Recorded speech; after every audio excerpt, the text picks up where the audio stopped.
स्वागत है मेरे को नए ब्लॉग के अंदर।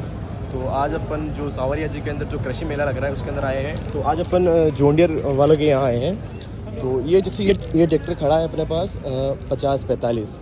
तो इन भैया से जानकारी लेते हैं, देखिए इस ट्रैक्टर के बारे में क्या क्या है, इसकी खूबियाँ। हाँ जी भैया, राम राम। राम राम सर। नाम बताइए पहला अपना। देवेंद्र कुमावत जी, कहाँ से हैं आप? निम्बाड़ा से। जी, इस ट्रैक्टर के बारे में क्या क्या जानकारी देना। 50-45 अपना 4 व्हील ड्राइव है, 46 HP में आता है। ये पहले पावर प्रो होता था, अब गियर प्रो कर